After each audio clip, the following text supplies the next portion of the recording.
Lucas, capítulo 13, versículo 31 a 35. Vamos a leerlo, vamos a orar. Y ustedes van a ver en sus Biblias que el título que está colocado ahí, en Reina Valera 60, Lamento de Jesús sobre Jerusalén. Pero antes de entrar en el lamento en sí que hace el Señor por Jerusalén, que va a mostrar una situación triste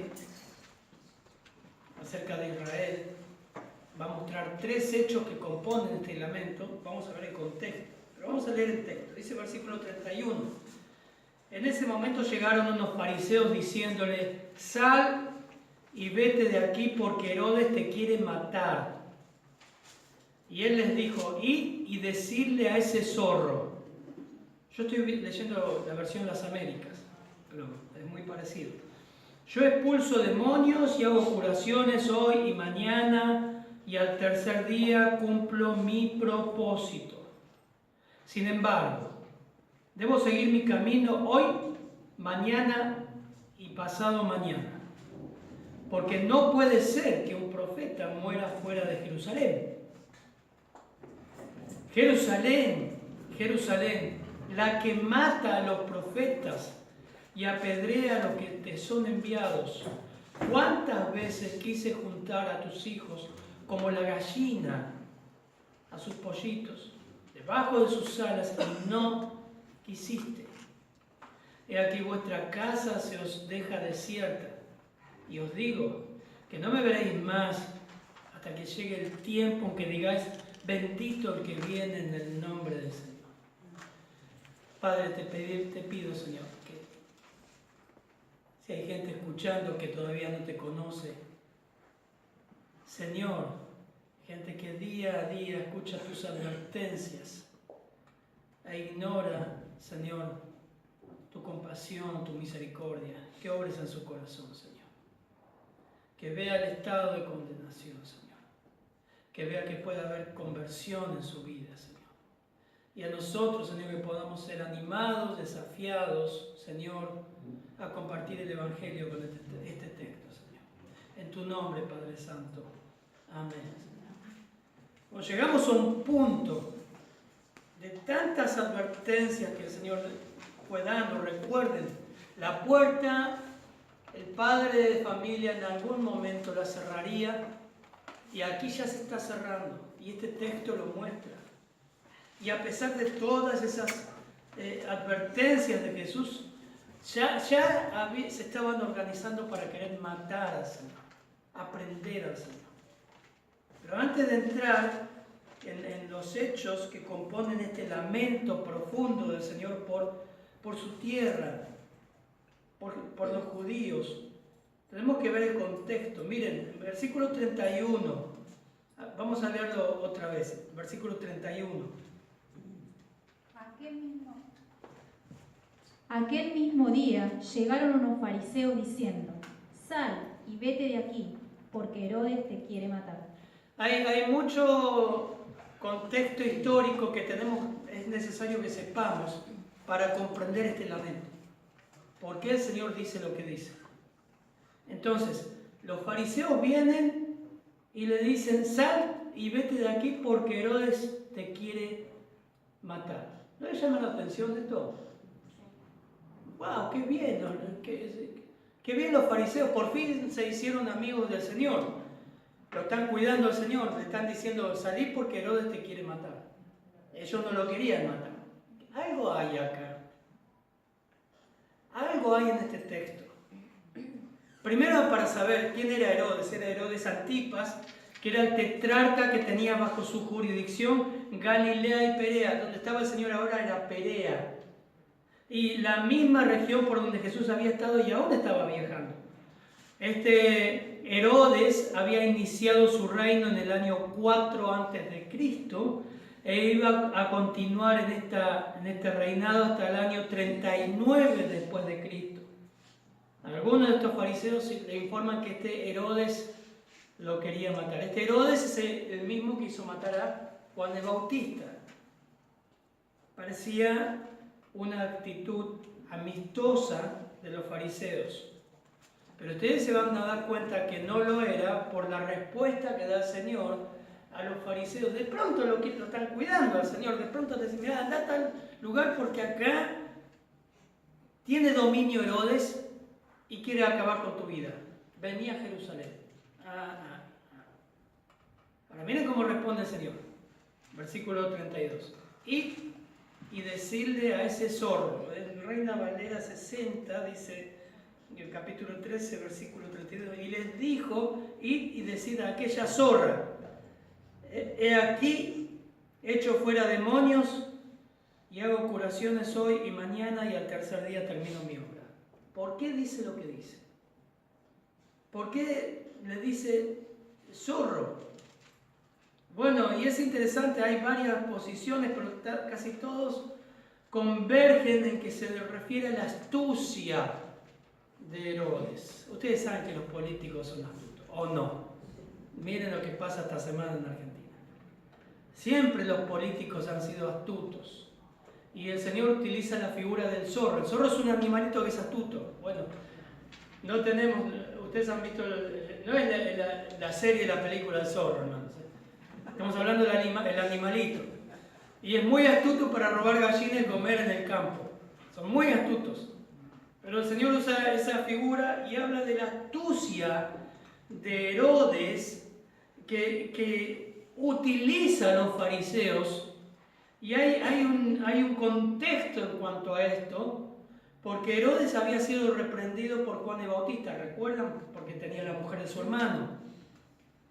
Es interesante, pero lo que ocurre, lo más interesante, valga la redundancia, es que los fariseos y Herodes eran amigos.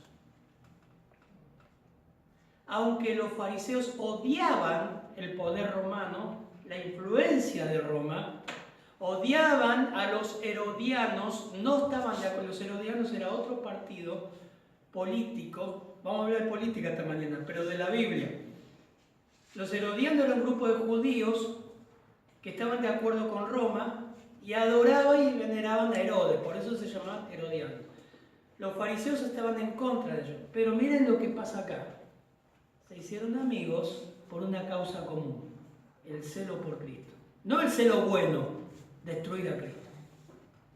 Vamos a leer algunos pasajes. En Marcos 3, versículo 1 al 6. El que quiere buscarlo, lo busca.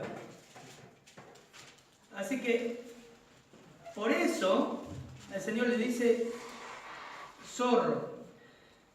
Después vamos a ver, Herodes tenía en cierta forma una superstición, un miedo al Señor. Para él, y vamos a ver algunos textos, era como que Juan el Bautista había reencarnado en Jesús, el cual él había hecho matar. Entonces no quería acercarse y manda a los fariseos, y a los fariseos les viene bien. Ahí está todo este arreglo político para sacarse a Jesús de encima. Díganle que yo lo voy a matar, a nosotros nos viene bien porque queremos que entre en la jurisdicción de Jerusalén, donde tenemos mayor influencia y tenemos el Sanedrín y podemos apresar ya. Y el Señor ya iba camino a la cruz. Pero el Señor le dice, mi programa ustedes no lo van a alterar. Yo hago esto, esto y esto y no les tengo miedo. Vamos a leer Marcos 3 del 1 al 6, por favor. Otra vez entró Jesús en la sinagoga y había allí un hombre que tenía seca una mano. Y le acechaban para ver si en el día de reposo le sanaría, a fin de poder acusarle. Entonces dijo al hombre que tenía la mano seca, levántate y ponte en medio. Y les dijo, ¿es lícito los días de reposo hacer bien o hacer mal, salvar la vida o quitarla? Pero ellos callaban. Entonces, mirándolos alrededor con enojo, entristecido por la dureza de su corazón, dijo al hombre, extiende tu mano. Y él extendió y la mano le fue restaurada sana. Y salidos los fariseos, tomaron consejo con los herodianos contra él para destruirlo. Ahí Marcos nos muestra, salidos, enfurecidos obviamente, porque el Señor había sanado nuevamente un día de reposo. El domingo que viene van a ver que nuevamente toca el día de reposo. Dice, no, esto llegó el límite. Mirá, Los herodianos tienen poder. Vamos a hacer una alianza con ellos. Vieron que los partidos políticos, estamos en elecciones y hacen eso. Buscan la forma de salirse con la suya y si se tienen que aliar con un enemigo o parecido o un enemigo, lo hacen con tal de ganar. Y esto hicieron. Se aliaron con los herodianos. ¿Para qué? Para destruirle.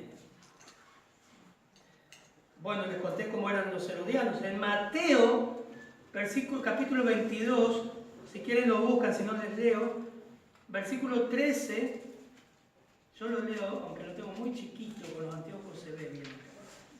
Entonces se fueron los fariseos y consultaron cómo sorprenderle en alguna palabra. Este texto también está en Lucas.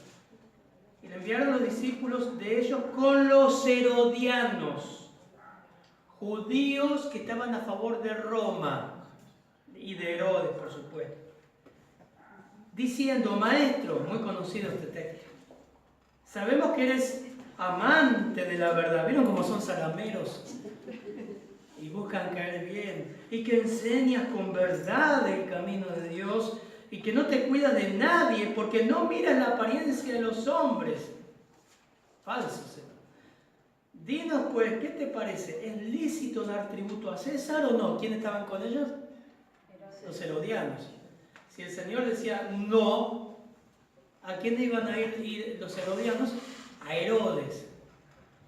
Pero Jesús, conociendo la malicia de ellos, les dijo: ¿por qué me tentáis, hipócritas? Mostradme la moneda del tributo. Y ellos le presentaron un denario. Entonces les dijo: ¿de quién es esta imagen y la inscripción? Estoy leyendo Mateo 22. Ahora versículo 21 dice: le dijeron: de César. Y él les dijo: da pues a César lo que es de César y a Dios lo que es de Dios. Oyendo esto se maravillaron y dejándole se fueron. Bueno, vieron que necesitamos ver el contexto de esta historia. ¿Por qué es el lamento del Señor? La política siempre fue astuta y en este caso fue empleada en contra del Señor. Ellos querían al Señor en Judea y más específicamente en Jerusalén. Allí tendrían mayor influencia. Y el Señor les responde: id y decirle a ese zorro o a esa zorra: yo expulso demonios, versículo 32, hago curaciones hoy y mañana y al tercer día cumplo mi propósito. Ustedes no van a alterar el propósito de Dios. Y va a hacer lo que Él tenía que hacer. El calendario de Roma no era el mismo calendario del Señor. El calendario de los fariseos tampoco. Herodes tenía miedo al movimiento de Jesús, que pudiera causarle disturbios políticos, dijo un autor. Y Jesús le hacía recordar demasiado a Juan el Bautista, demasiado. Parecía que la presencia de Jesús en Galilea le traía molestias en la conciencia. No es un invento, esto pasaba. Esto ocurre con el pecado. Trae molestias en la conciencia cuando uno está en estado impenitente. Miren, Lucas 9, 7 al 9. Y acá la hermana busca Marcos 6, 20. Lucas 9, 7 al 9. Lo busco yo y les leo. Pero miren, ya lo vimos cuando estuvimos en Lucas 9, lo que ocurría con Herodes. Herodes el tetrarca oyó de todas las cosas que hacía Jesús y estaba feliz. No, estaba perplejo. Porque decían algunos: Juan ha resucitado de los muertos, Juan el Bautista, otros Elías. Y dijo Herodes: a Juan yo le hice decapitar, versículo 9, Lucas 9, 9. ¿Quién pues es este de quien oigo tales cosas? Y procuraba verle, pero estaba mal. Miren Marcos 6, 20. Porque Herodes temía a Juan, sabiendo que era varón justo y santo, y le guardaba a salvo. Temía de temor. Cuando estaba vivo Juan, recuerden, siempre le hago la figura, Herodes se llevaba el banquito, el mate, la pava, a la cárcel y lo escuchaba de buena gana, pero salía mal. Esa es la clásica persona que le gusta escuchar el Evangelio y se queda mal. Y oyéndole, sí, se quedaba muy perplejo, pero le escuchaba de buena gana. Qué loco, ¿no? Así hay mucha gente, escucha de buena gana, pero se queda mal. Y no toma ninguna decisión. Ese es Herodes, por eso, hermanos, acá aparece esa alianza entre Herodes y los fariseos. Y Herodes les decía, bueno, llévenselo. Y a los fariseos les convenía, vete a Judea. Les convenía. Ahora, miren lo interesante del versículo 33. El Señor le responde, miren, yo tengo mi programa. Ustedes no van a decir lo que tengo que hacer. Y el Señor siguió desarrollando el programa de Dios. Sin embargo, versículo 33, estoy leyendo Lucas 13, debo seguir mi camino hoy, mañana y pasado mañana, porque no se puede ser que un profeta muera fuera de Jerusalén. Vamos a leer versión de Reina Valera. ¿Alguna puede leerlo? Sin embargo, es necesario que hoy, mañana y pasado mañana siga mi camino, porque no es posible que un profeta muera fuera de Jerusalén. Hay una ironía. Esta es toda la introducción, antes de empezar. Hay una ironía cruel. Una realidad que está diciendo el Señor acá. Está haciendo una afirmación. En Jerusalén se juntaría el Sanedrín. En Jerusalén se juntarían para condenar y dar muerte al justo. Y el Señor está diciendo, no puede ser que un profeta muera fuera de Jerusalén. Porque ¿qué habían hecho ellos con todos los profetas? Los habían matado. Y el Señor ya le está diciendo ahí. Nosotros podemos decir Jerusalén, ciudad santa, ¿no? La santa ciudad. Pero el Señor le agrega Jerusalén que mata a los profetas. Terrible. Terrible la realidad. Es por eso que ahora empieza el lamento. Nación santa, pero que mata a sus profetas. Y ahora darían muerte al justo, al Hijo de Dios. Y ahora dice el versículo 34, Jerusalén, Jerusalén, la que mata a los profetas y apedrea a los que le son enviados. ¿Cuántas veces quise juntar a tus hijos como la gallina a sus pollitos debajo de sus alas y no quisiste? Hay tres elementos que componen este lamento. El primero es compasión. Y es un lamento también que se puede personificar o podemos aplicar en la vida de una persona que no tiene a Cristo. Es el lamento de Dios por tu vida sin Cristo. En primer lugar, que estás desestimando la compasión de Cristo. Y dice, Jerusalén, Jerusalén, cada vez que en las Escrituras aparecen dos veces un nombre o una situación, habla de una profunda conmoción emocional. Y lo interesante acá es que vemos a un Jesús emocionado. Estuvimos estudiando el viernes las emociones de Dios, ¿se acuerdan? Es interesante la personalidad de Dios. Dios tiene personalidad. Y Dios tiene emociones, ¿verdad o no verdad? ¿Cuántos estuvieron el viernes? Alejandra, Elizabeth, varios hermanos acá, todo el grupo del seminario, las emociones de Dios. Aunque eso hay que darle más profundidad, estamos viendo un seminario de una pasada rápida acerca de cómo es Dios.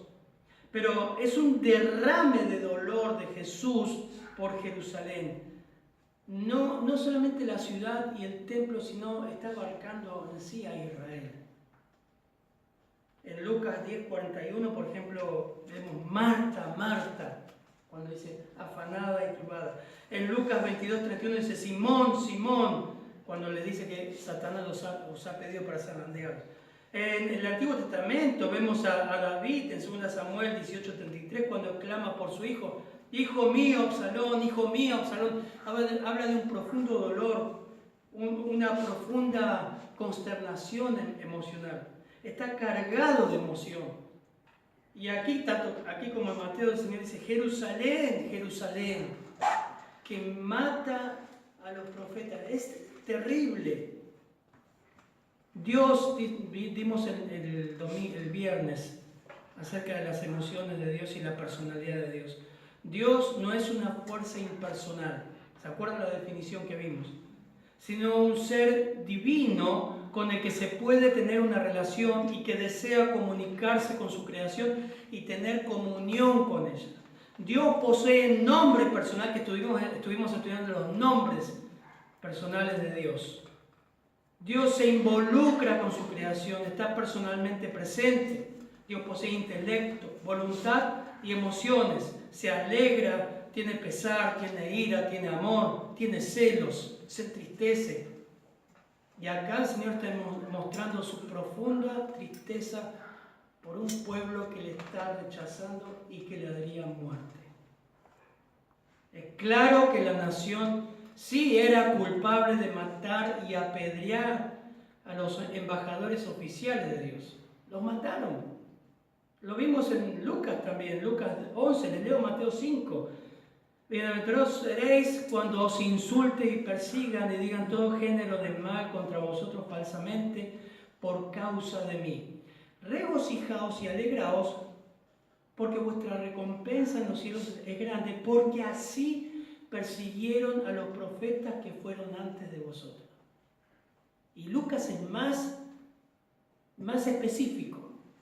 Lucas 11:47 dice: ay de vosotros que edificáis los sepulcros de los profetas, a quienes mataron vuestros padres, de modo que sois testigos y consentidores de los hechos de vuestros padres, porque a la verdad ellos los mataron. Miren el énfasis, recuerden que lo vimos esto. Y ustedes edifican sus sepulcros. Por eso la sabiduría de Dios también dijo: les enviaré profetas y apóstoles, y de ellos a unos matarán y a otros perseguirán, para que se os demande. Ahora miren cómo esto se asocia con lo que vamos a ver. De esta generación, la sangre de todos los profetas que se ha derramado desde la fundación del mundo. ¡Wow! Nos mataron. Ante la conmiseración de Cristo, la compasión, ellos lo mataron. Cerraron contra él su corazón. A lo suyo vino y los suyos no le recibieron. A mí me impacta también la frase: ¿cuántas veces quise reunir a tus hijos? Y si estás escuchando esto acá o en tu casa, pensar cuántas veces te hablaron del Evangelio y no hiciste nada. ¿Cuántas veces escuchaste? Es terrible.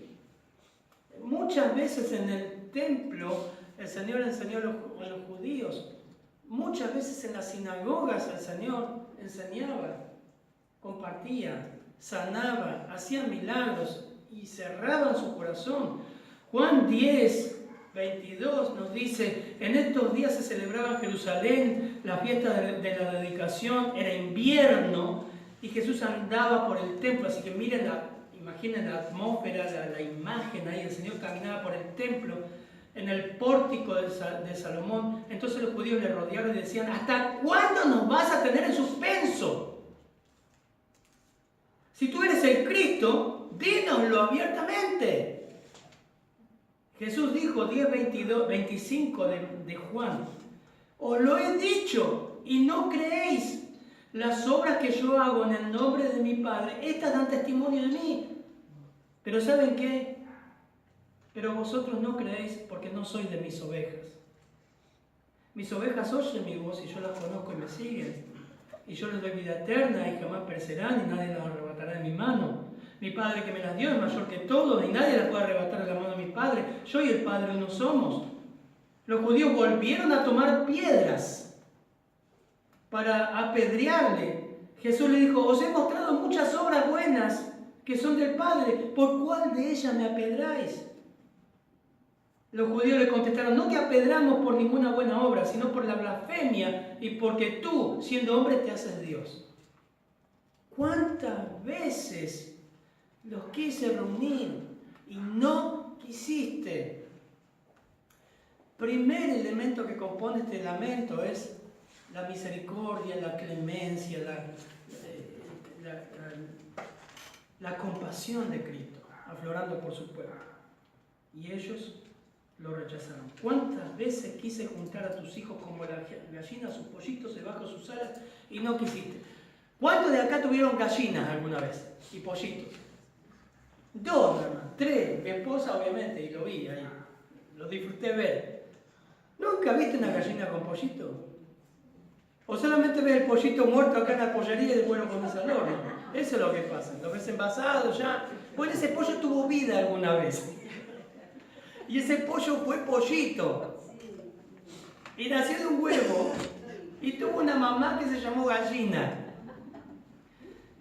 Miren el simil que utiliza el Señor. Ustedes dicen, ¿por qué hace chiste? La verdad que, como vimos el domingo pasado, el Señor utilizaba ejemplos tan prácticos. ¿Se acuerdan que el domingo pasado en el mensaje dijimos, el pastor tiene que predicar de una forma sencilla? No una oratoria que nadie entienda. No venimos acá a pelar chapa decir, yo tuve un doctorado en tal lugar. Si eso no se llega, si no sabes llegar a la congregación y enseñarles la palabra de Dios, no sirve. El Señor usaba el ejemplo de la gallina con los pollitos para mostrar su misericordia. No hay ejemplo más claro de compasión y de amor de una gallina con los pollitos. ¿Cuántos vieron acá? 1, 2, 3, 4, 5, 6. Bueno, los demás nunca lo vieron. Poné en YouTube ahí cómo es de criar, no en los criaderos, cómo una gallina cría los pollitos. Nacen. Los pollitos empiezan, yo lo vi en el campo, lo vi cuando era chico y ahora lo veo en el campo, allá estuvimos al monte. Los pollitos andan por toda la gallina ahí. Acércate a una gallina con pollito y vas a ver lo que es. Es bravísima. No te teme, te ataca. Cuando viene tormenta, cuando hay estos, decimos caranchos, halcones, ¿saben lo que son, no? Son pájaros grandes que tienen unas garras impresionantes. Acá en Buenos Aires lo han usado para cazar palomas, resulta que se fueron, no quedó y las palomas se multiplicaron más. Estos cazan los pollitos, los matan. Pero cuando una gallina ve eso, hace un coco, hace un ruido, sería un piar diferente. Y los pollitos corren a ella y se meten debajo de sus alas. Es hermoso, es precioso. Este es el ejemplo que está poniendo el Señor. Porque ahí en Israel, mientras caminaba, veía gallinas con pollitos por todos lados. Está diciendo, ven como el pollito cuando tiene miedo y la gallina cuando ve el peligro advierte con ese coco. Vienen los pollitos corriendo. Yo puse una imagen en el anuncio del mensaje. Y se meten debajo de sus alas. Incluso, hermanos, es interesante porque se ha visto gatitos debajo del ala de la gallina. La gallina ha criado gatos, incluso, debajo de sus plumas. Miren, Salmo 91.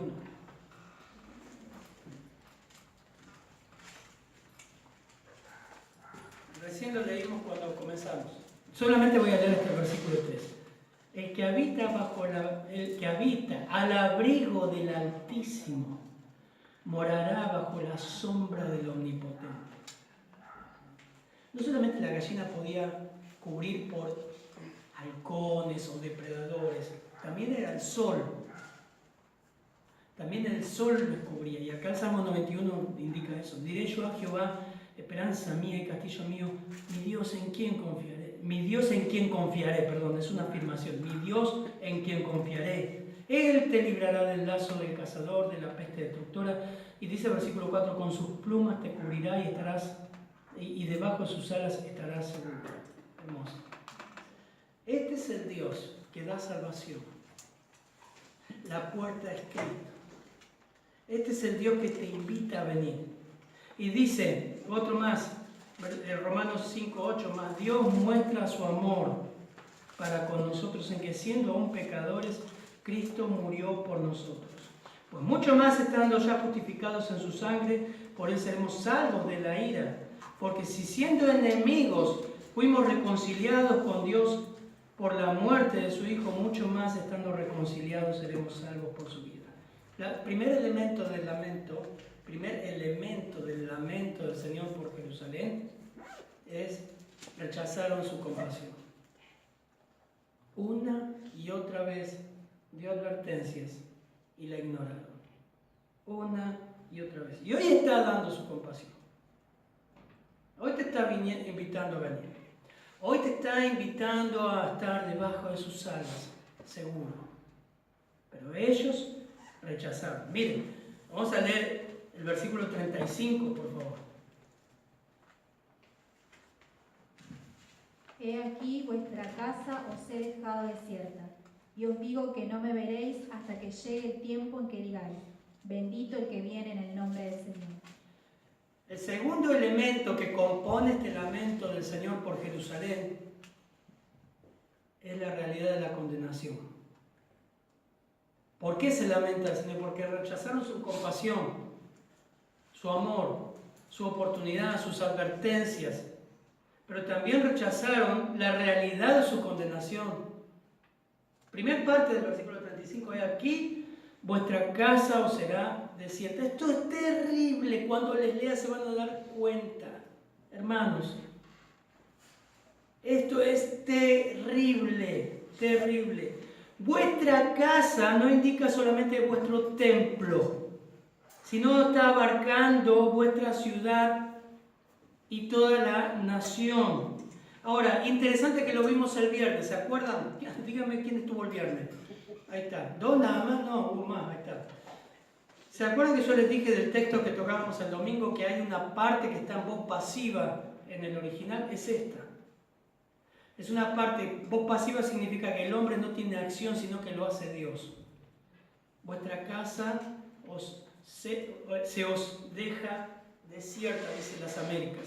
Vuestra casa, he aquí, y habla de algo pronto, indica la acción directa de Dios, será hecha desierta. No va a quedar nada.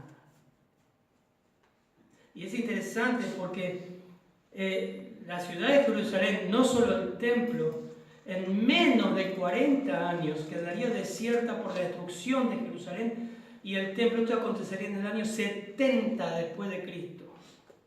70 después de Cristo. No quedó nada. Miren, Lucas 23, 28 al 30. Vamos a ir ahí, Lucas 23.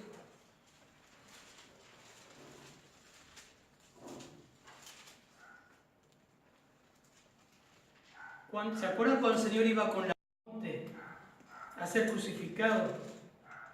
Tomaron, dice, a cierto Simón de Cirene, que venía del campo, Lucas 22, 23, 26, y pusieron encima de la cruz para que llevase tras Jesús. Y seguía una gran multitud del pueblo y de mujeres que lloraban y hacían lamentación por él. Estaban las, que nunca me sale la palabra, ¿no? Plañideras. Pero Jesús, vuelto hacia ellas y a las mujeres que lloraban, les dijo, versículo 28, hijas de Jerusalén, no lloréis por mí, sino lloren por ustedes mismas y por vuestros hijos. Porque aquí vendrán días en que dirán, bienaventuradas las estériles, y los vientres que no concibieron, y los pechos que no criaron. Entonces comenzarán a decir a los montes, caed sobre nosotros, y a los collados cubridnos.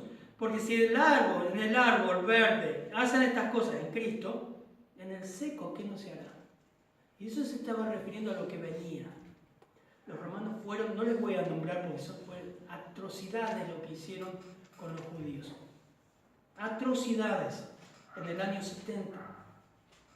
Ellos rechazaron la compasión de Cristo y luego entraron bajo maldición de Dios. A los suyos vino Juan 1:11 y los suyos no le recibieron. Romanos 10:16 dice, mas no todos obedecieron al Evangelio, pues Isaías dice, Señor, ¿quién ha creído en nuestro anuncio? Así que la fe es por el oír y el oír por la palabra de Dios. Pero digo, ¿no han oído? Antes bien, por toda la tierra salió la voz de ellos y hasta los fines de la tierra sus palabras. También digo, ¿no han conocido esto Israel? Primeramente Moisés dice, yo provocaré a celos con un pueblo que no es pueblo, con un pueblo insensato provocaré a ira. E Isaías dice resueltamente, fui hallado de los que no me buscaban, me manifesté a los que no preguntaban por mí, los gentiles. Pero acerca de Israel, estoy leyendo Romanos 10, después si quiere leerlo en su casa, 10:21, dice, todo el día extendí mis manos a un pueblo rebelde y contradictor todo el día. ¿Vieron la frase recién? ¿Cuántas veces quise juntar como los pollitos y no quisiste? Y Pablo cita a Isaías y dice, todo el día extendí mis manos y no quisiste. Oportunidades dejadas. La puerta se está cerrando.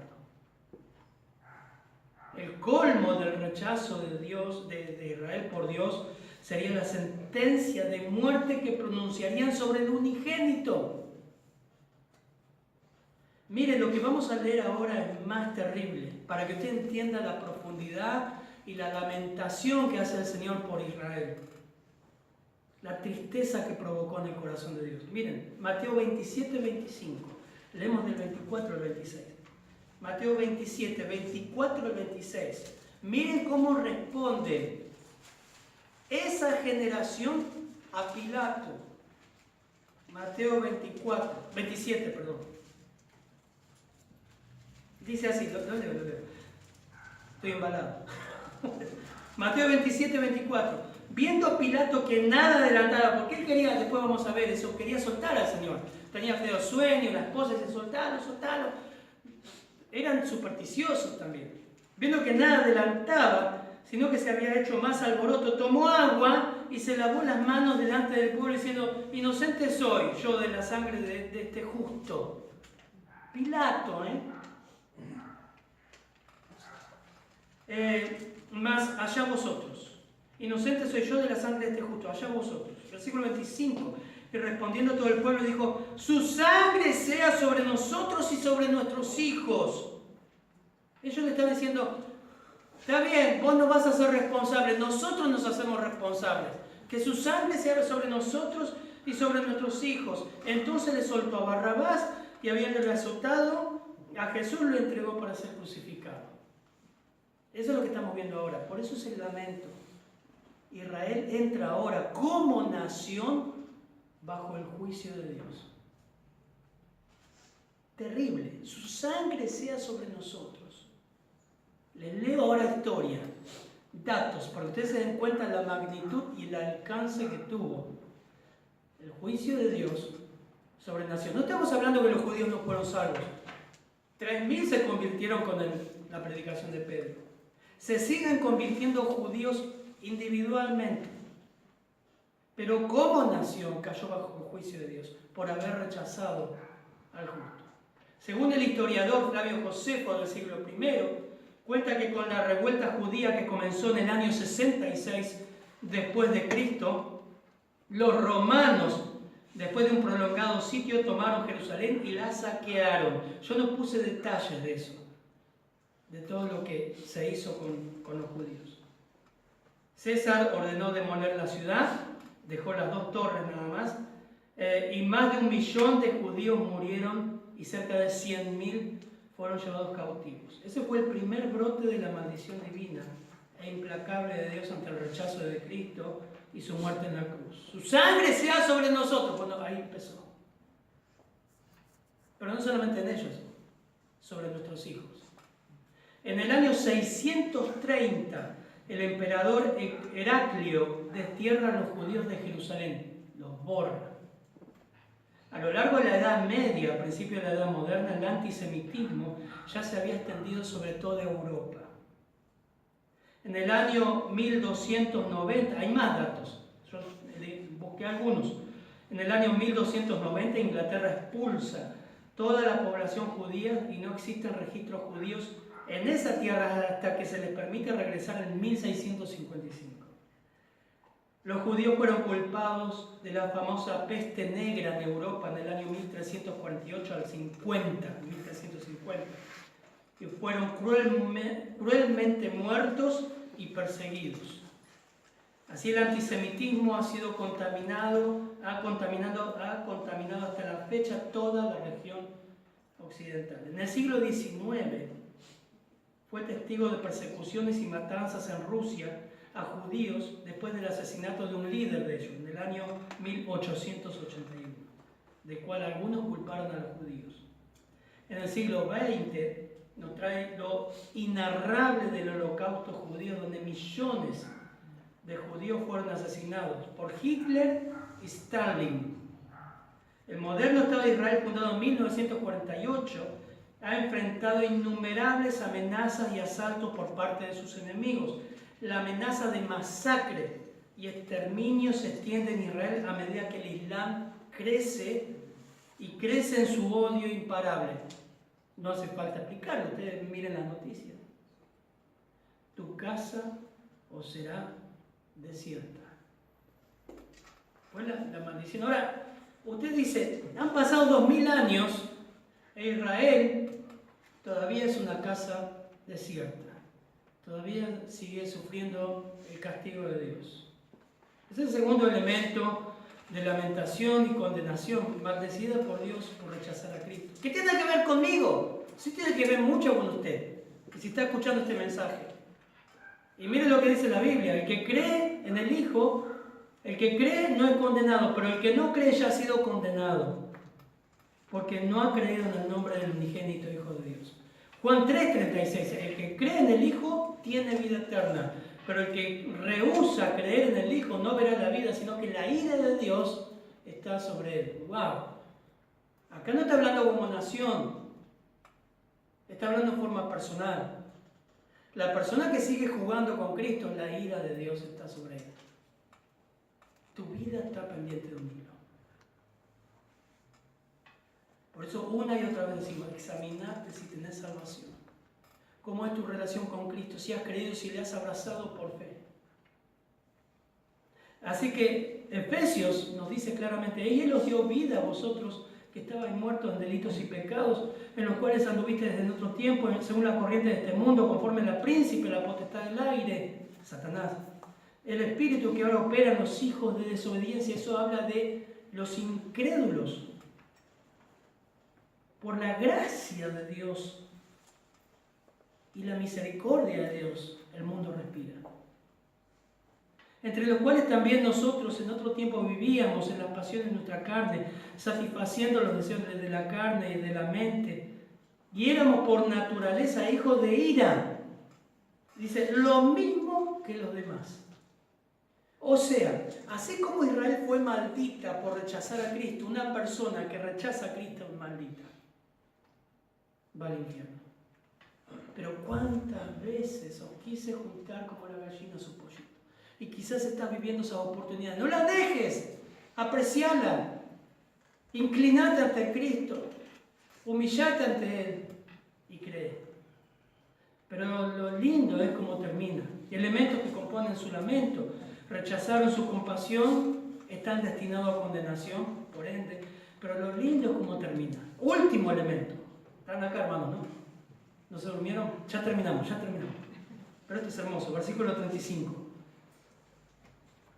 He aquí vuestra casa os he dejada desierta, y os digo que no veréis hasta que llegue el tiempo en que digáis, bendito el que viene en el nombre del Señor. Luego que la casa será desierta, punto y coma, yo os digo, no me veréis más, hasta que llegue el tiempo en que digáis, bendito el que viene en el nombre del Señor. Son palabras cronológicas. Está hablando de un evento que vendrá en el futuro, y acá entramos en un conflicto con algunos hermanos de la teología del pacto. Y es interesante, muy bueno que terminemos, para la iglesia sirve esto, pero también para el incrédulo ve que Dios espera tu conversión. Y Dios está aguardando la conversión de Israel como nación. Como nación.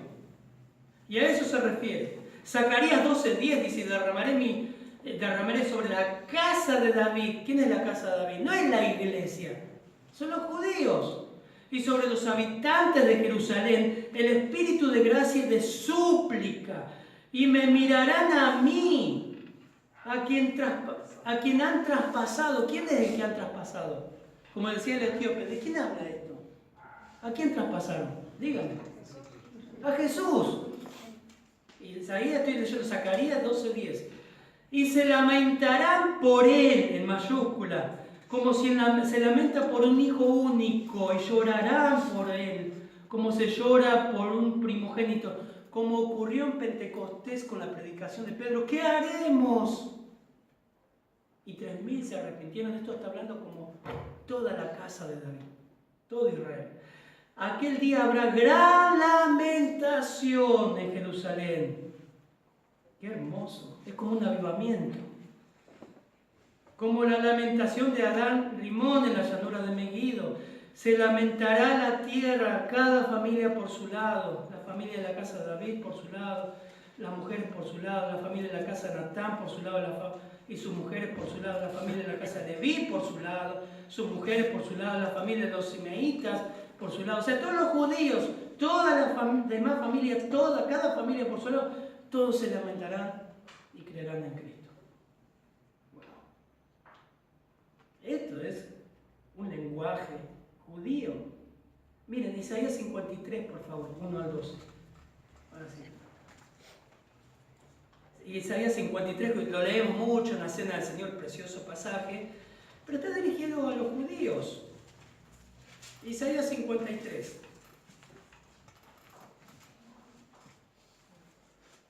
1 al 12, por favor.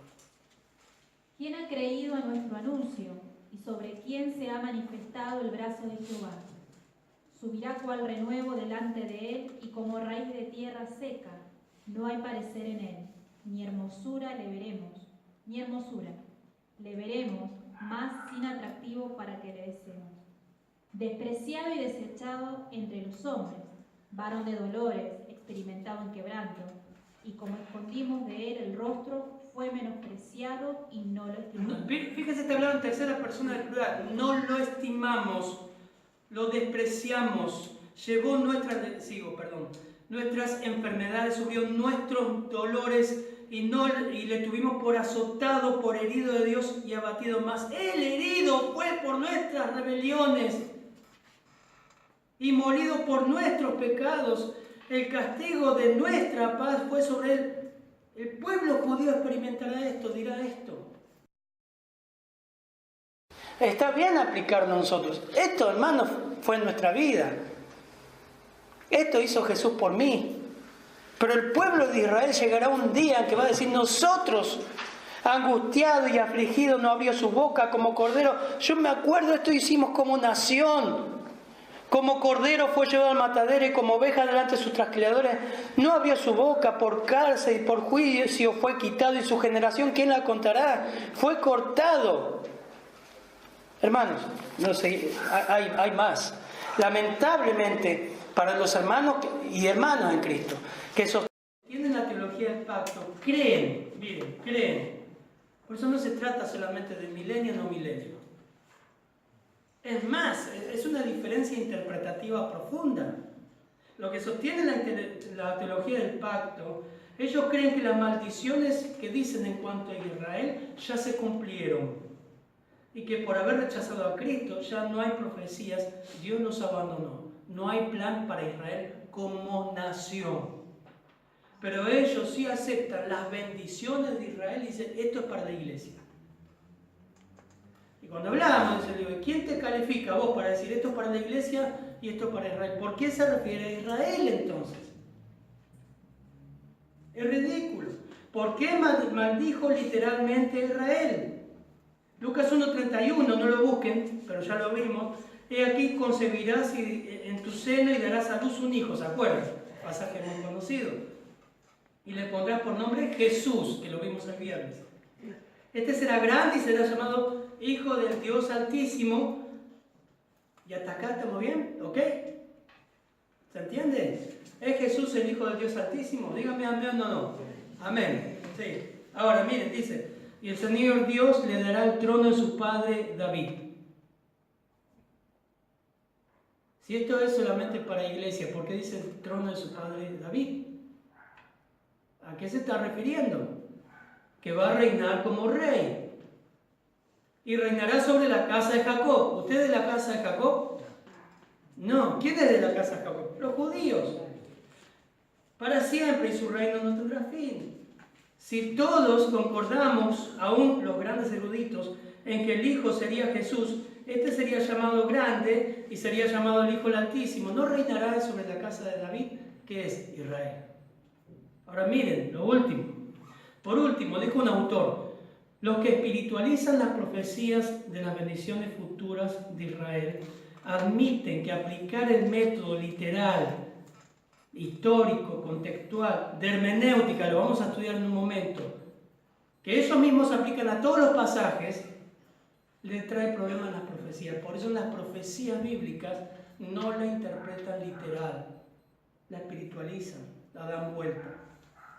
Y un autor pactista dijo esto: admitimos con franqueza que una interpretación literal de las profecías del Antiguo Testamento nos daría una imagen de un reinado terrenal del Mesías, como dicen los premilenialistas.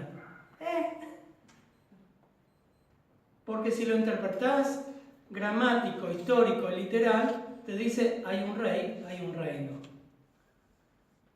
Y el Señor termina con esta frase para Israel. ¿Quién lo estaba rechazando? Dígame, la iglesia. Israel. ¿A quién le dice no me verán más hasta que me digan bien, bendito el que viene en el nombre del Señor? Israel. Está bien clara la Biblia. No es ambigua. Israel experimentará un día conversión nacional. Precioso. Qué hermoso. Un corazón totalmente transformado. Mirarán a que traspasaron. Hay más textos acá. Una promesa. Ahora, hermano. Ahora, para los que no tienen a Cristo. Este también es el deseo de Dios. Que experimentes conversión. Que sea cambiado tu corazón de piedra por uno de carne. ¿En qué sentido? En que ames a Cristo. En que ames a Dios. Dios espera tu conversión.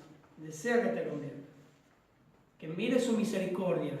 Que todos los días te está llamando. Que hay condenación si lo rechazas. Y que te conviertas.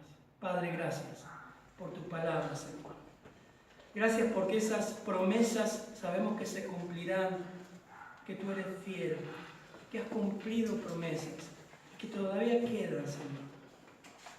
Un Israel que se volverá a ti. Qué lindo ver, Señor, eso. Gracias porque también fuimos alcanzados por el Evangelio de la gracia, Señor. Gracias, Padre. Ayúdanos a crecer y a disfrutar domingo a domingo de las Escrituras. Y oramos por aquellos que todavía no han abrazado a Cristo, no se han entregado, no se han humillado, no han renunciado al yo. Están luchando contigo. Están viendo que día a día tú le quieres juntar debajo de sus alas. Le llamas, Señor. Le invitas a entrar por tu puerta. Pedimos que no te rechacen, Señor. Oramos en tu nombre. Amén.